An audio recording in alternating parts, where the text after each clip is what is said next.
Mais qui a dit que le championnat belge ne procurerait pas d'émotion? Qui?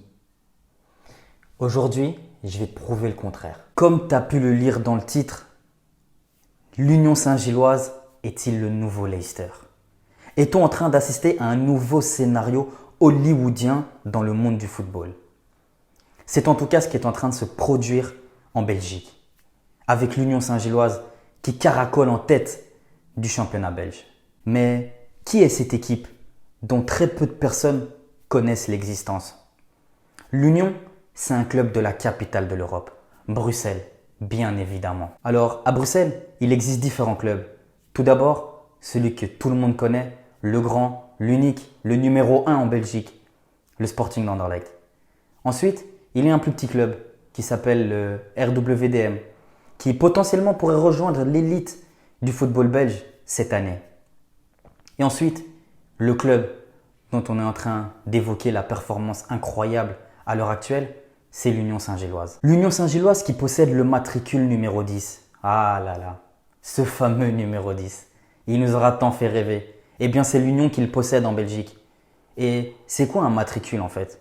Un matricule, c'est tout simplement le numéro qu'on vous attribue lorsque vous créez le club. Donc, si vous êtes le premier à créer un club de football en Belgique, vous allez être le numéro 1. C'est l'Antwerp qui le possède. Eh bien, l'Union, c'est le 10e à l'avoir fait. D'où ce numéro 10. Que des numéros 10 dans ma team. Donc, l'Union n'est pas un club qui débarque de nulle part. En Belgique, c'est un club historique, le 10e à avoir été créé. Créé en 1897, l'armoire à trophées de l'Union se compose de 11 titres de Belgique, 2 coupes de Belgique et 4 titres en seconde division. Alors cette fameuse deuxième division, pourquoi j'en parle? Car c'est là-bas que l'Union évoluait l'année dernière et qu'ils ont atomisé toutes les équipes en finissant avec 18 points d'avance sur leurs dauphins. Alors oui, un club qui vient juste de monter de deuxième division pour arriver en première division et qui caracole en tête encore actuellement dans l'élite, c'est ça qui rajoute de la romance à cette histoire. Dans l'ordinaire, quand un club vient d'accéder à l'élite, son premier objectif est tout simplement de se maintenir. Mais l'Union a décidé de ne pas être ordinaire cette saison. Et il caracole en tête du championnat, devant des clubs comme Bruges, l'Antwerp, Anderlecht, avec quasi le même 11 de départ qu'en deuxième division. Ça aussi, ça rajoute du peps, du piment à cette histoire. Alors, à chaque revers ou mauvaise prestation, tout le monde se le dit. Oui, on ne peut pas le nier. Ça y est, l'Union va enfin craquer. Un petit peu comme Leicester en 2016. Mais non, l'Union a décidé de ne pas faire les choses comme les autres. Et l'Union tient.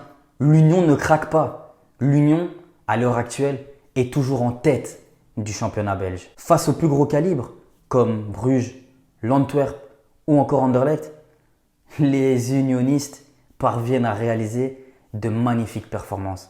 Et même à battre ces équipes qui ont un budget 10 fois, 15 fois, 20 fois plus gros que le leur. Il y a plusieurs aspects qui font de cette saison déjà incroyable, inoubliable. Cela faisait 48 ans. Oui, 48 ans que les jaunes et bleus et ses supporters n'avaient plus évolué en première division. Ces mêmes supporters qui, à chaque match à domicile, accompagnent, chantent, dansent avec leurs joueurs, mettent le feu intégral dans le parc d'Uden. Alors oui, ce parc, ce parc d'Uden, un stade au beau milieu d'un parc. Oui, ce n'est certainement pas le plus beau stade de Belgique, mais il y respire quelque chose.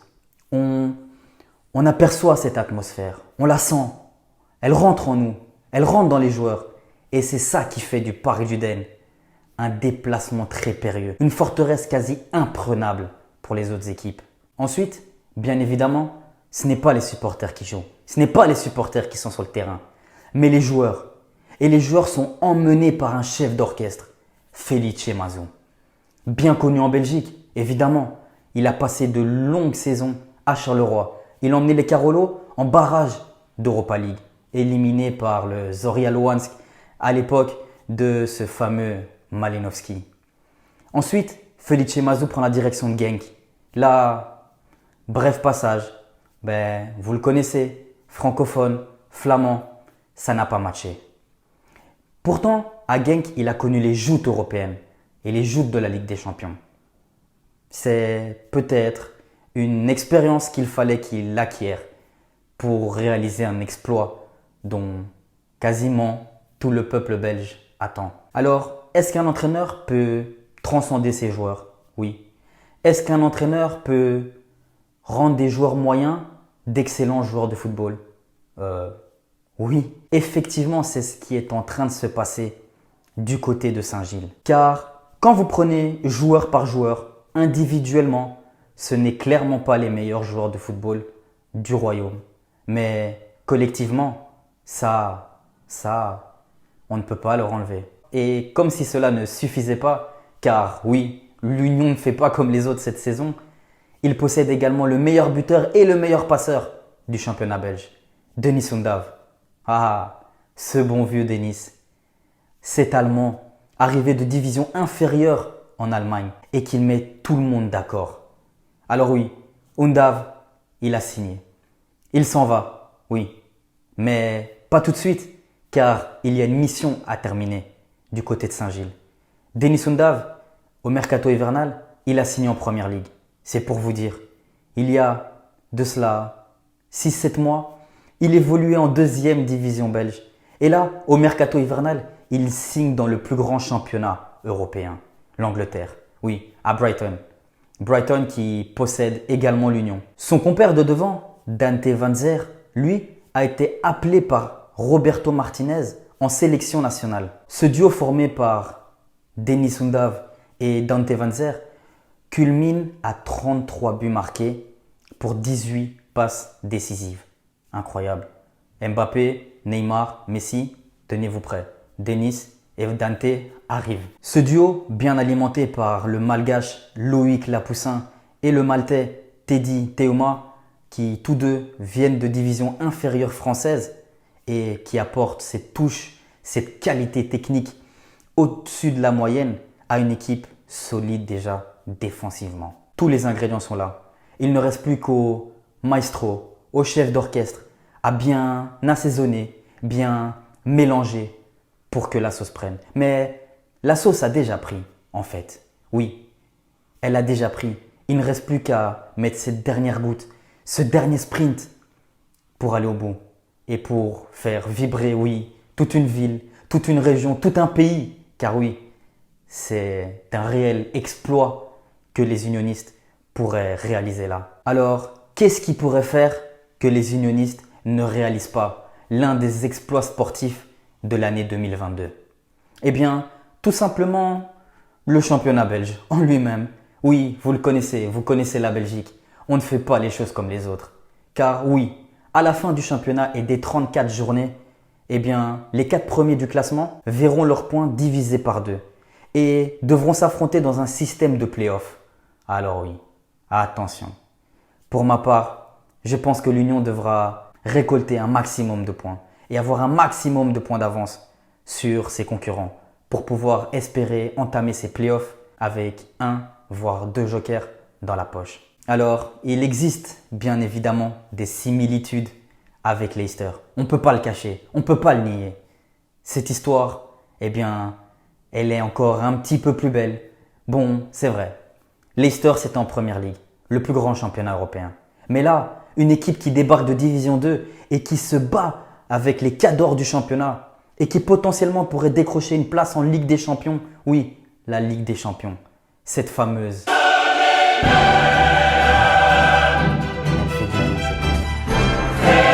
Oui, c'est là que potentiellement, dans 4 mois, les unionistes pourraient se retrouver. On les a tous entendus, ces histoires exceptionnelles, autour du sacre de Leicester. De simples parieurs ou des fans ultimes des Foxes avaient placé un billet, une pièce, un demi-billet sur la cote et sur le fait que Leicester allait être champion en fin d'année de Première Ligue. Eh bien, oui, tu vois où je veux en venir.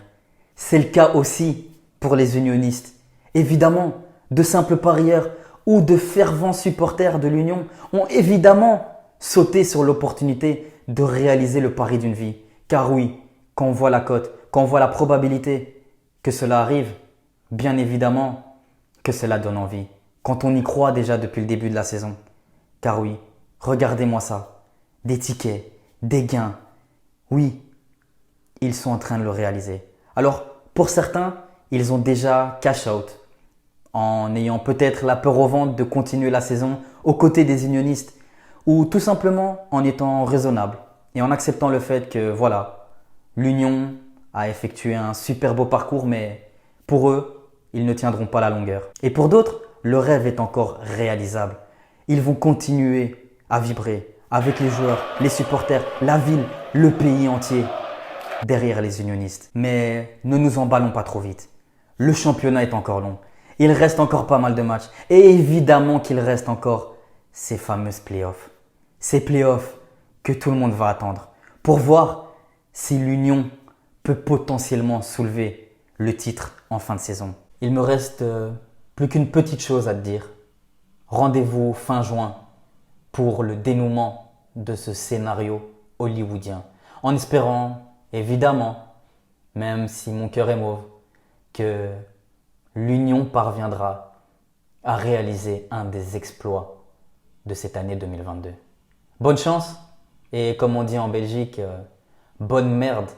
Oui, bonne merde aux unionistes et on est quand même tous avec vous. Allez, faites-le, allez le chercher et on continuera à vibrer avec vous. Et potentiellement, on se retrouvera lors de l'avant-dernière ou la dernière journée de ces playoffs pour célébrer tout ça ensemble. Allez, les unionistes, courage à vous. La route est encore longue, mais vous allez le faire. Merci à tous d'avoir regardé cette vidéo. En tout cas, cette histoire est incroyable. On vous tiendra au courant du dénouement, bien évidemment, sur cette chaîne.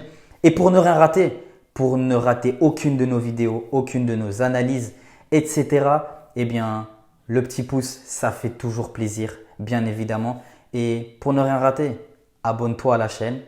Ça continue.